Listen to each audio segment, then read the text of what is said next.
Please subscribe.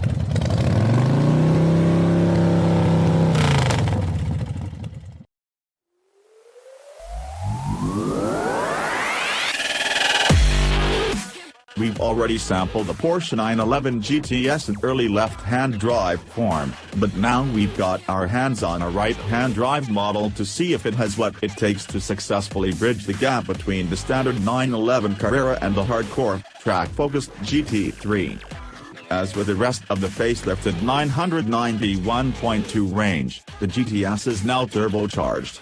That means its 3.0-liter flat-six is force-fed by two turbos, but they're new compared with those on the entry-level Carreras.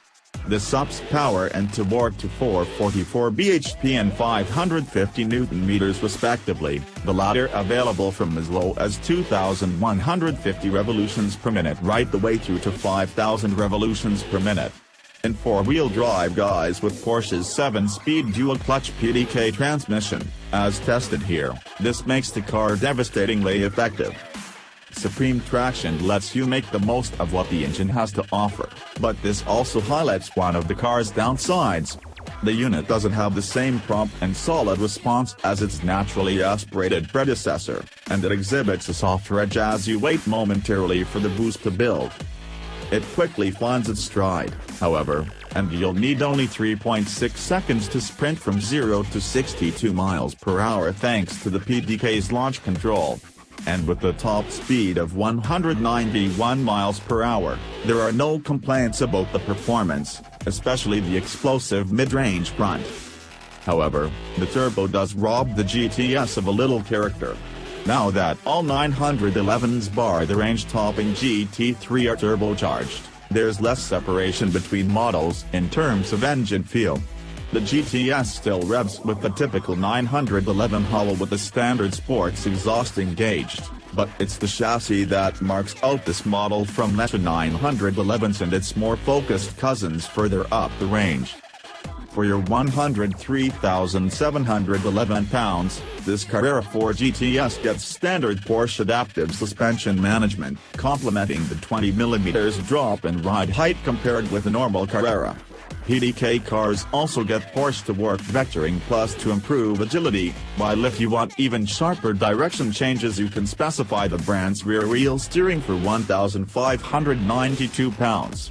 The system allows the back wheels to turn in the opposite direction to the fronts at low speeds, to improve the car's turning circle and therefore usability and agility.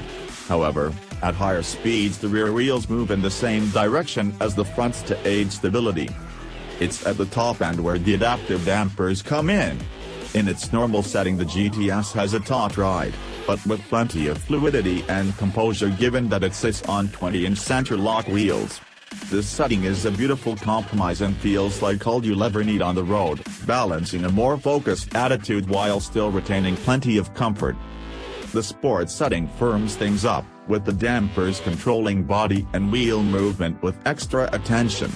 It's usable, but the reduction of slack in the dampers means more vertical motion is transferred to the cabin, so you'll pogo up and down a little more on undulating or bumpy roads.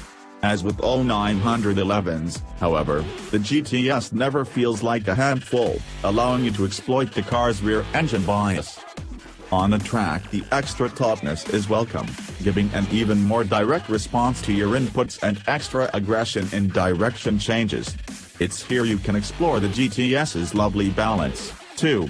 The four-wheel drive is incredibly clever, allowing you to either maximize the traction on offer and fire out of corners at a rate that would embarrass some mid-engine supercars, or indulge in a graceful slide that will have onlookers gawping at your ability.